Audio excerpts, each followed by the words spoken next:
Travis Keys here, coming from the Creator Lab at NAB with my brother by another mother, Roger. It feels like we've known each other for a year or two more now, but it was just in San Francisco at the Adobe Photo Video Summit, and that was incredible in itself.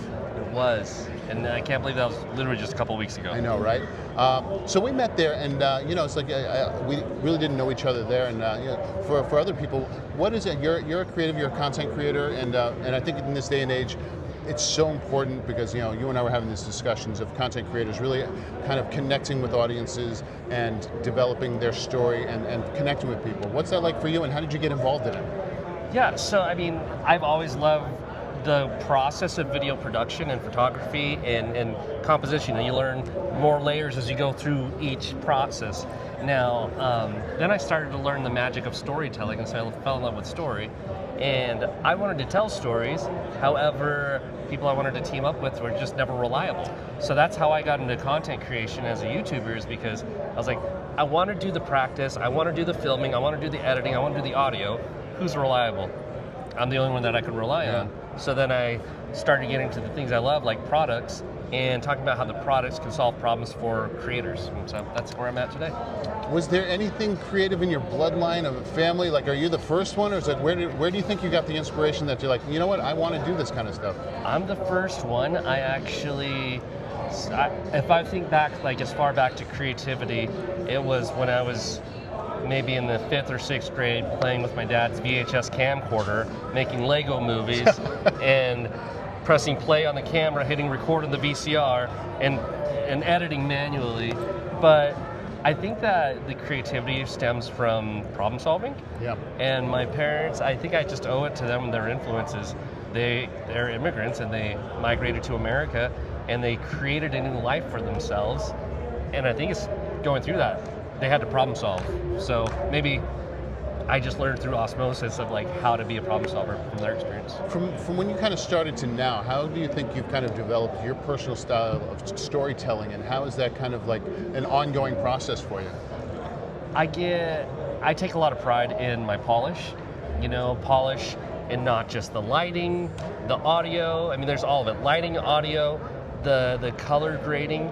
But even down to the biggest thing that I look for in videos, if people are really putting in the craft, is if they straighten their videos out. Because sometimes, like they won't straighten the videos out, and you can see it's slightly off. I'm like, hey, horizon line? Yeah, the horizon line's not level. And I'm like, wow. That drives me crazy. It drives me crazy. I'm like, really? Like, that's the one piece that's missing. So everything down to the polish, because as I pride on that, I realize it's a good thing because people are always asking me for advice on like, how do I do that?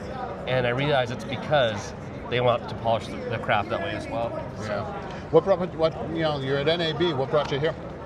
So, I think that the secret to growing a channel with brands is you have to go grassroots, get on the ground, and go meet the brands and talk with them, because people will often ask questions like, well, how did you connect with that brand? Did they just reach out to you? I think that's the biggest question. People are always like, did they just reach out to you? I'm like, yes and no.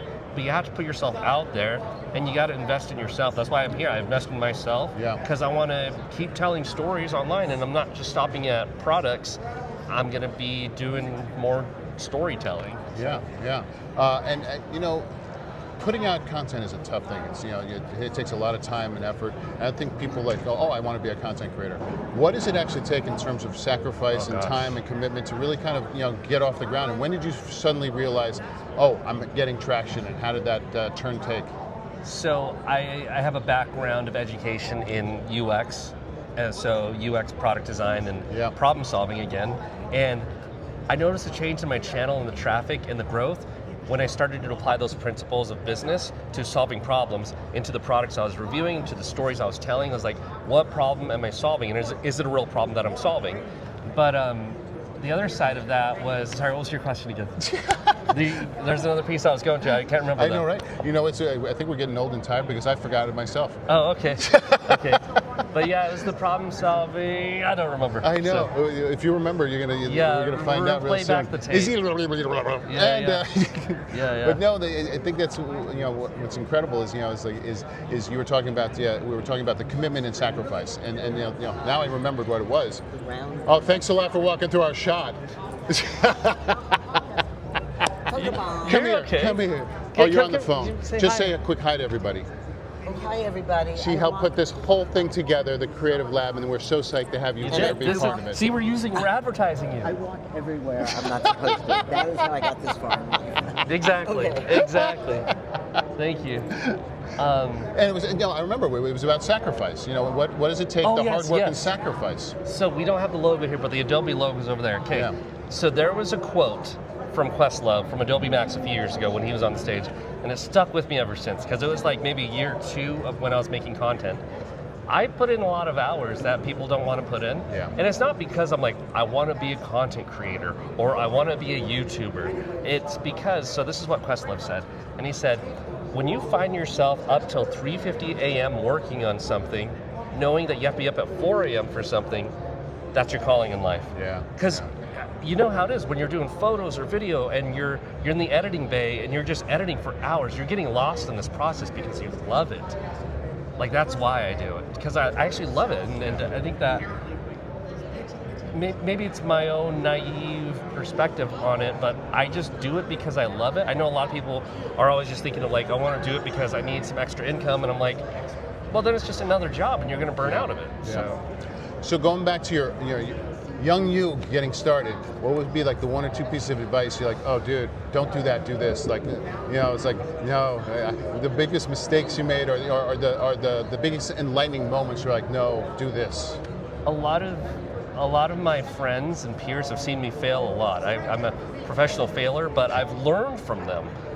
And that's how I got to be skill-wise where I'm at. The advice I would give to myself would be to stay in school. It sounds so cliche, but like, it took me 10 years to get my degree because the latter years I realized how important education was. And I was so serious about it, I was actually learning things in those courses. I wasn't just taking it. I was like, hey, what do I want to get out of this course? And so I would say if you have the opportunity, stay in school. Just do it. And then after you get your 4-year degree, hey, you did your part. If you want to keep going, you can. But I think it's important, and maybe it's because I'm the first person in my entire bloodline to get a college degree, but I think it's helped me a lot in life. You brought up 2 points that I think are really important. One is failing, and I think when we say failing, there's certain attachment or stigma that it's negative and it's bad. It's not. Oh, like man. you learn more from failing than you ever will in your successes, and it's the only way we truly grow as an artist and a storyteller. And we have to get out there and continue fail better, and until you realize who you are. And the second one was when you were talking about education. We all kind of learn differently, and I think what we do is whether you're in school or we're always forever life students. Absolutely. And at any point when we just start out, everything comes so quickly. And then suddenly you realize it doesn't come as quickly. But those smaller nuggets and little pieces we pick up from each other, and everybody has something to teach us. If we always are looking for those nuggets, those are the ones that mean more than they will when you just start out. And that's, for me, that was the most important thing. I think that's the thing in our craft, right? Whether it's photo or video or both, you're always trying to improve because we're learning new tricks from people all the time. And that's what's so great about like creator events, creator meetups is it could be intimidating as I was intimidated with the Adobe event, but then I realized, oh, I know things that other people don't, and they know things that I don't, and we're just teaching each other what our creative process is. Right. So, what's the next big story for you to tell?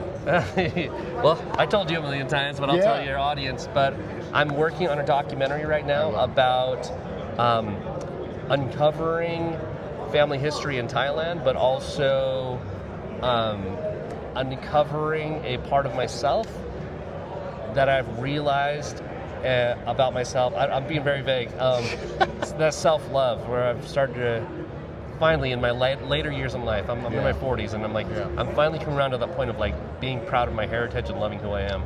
I think the project you're working on, I'm not going to reveal anything, is so exciting. I can't wait to hear it because I think it has such a awakening kind of realization, kind of storytelling that we all should have. And what I love is the encapsulating it in, as we get older, as young people and as creatives and putting out on social media, we all put on these masks, and they're usually fake.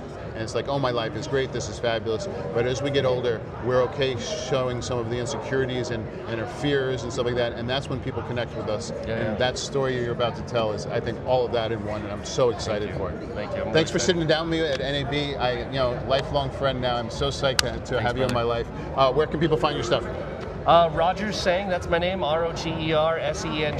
On YouTube is probably the largest platform where I'm talking about tech and gear and telling the stories. But I think to really connect is probably my Instagram. It's probably where I really connect with people. And if you have a chance to go out and do a meal with them, I can guarantee you it is a fun time. Din Tai Fung, you can find me at any Din Tai Fung throughout the nation. Exactly. I think if he said one more, he gets a free dinner, and then hopefully you become on as brand deal ambassador. Unrelated to anything I do, but Din Tai Fung is my brand ambassador. As I'm a brand ambassador. So. All right, that's another interview from NAB. We'll see you at the next one. Thanks, man. Awesome, brother.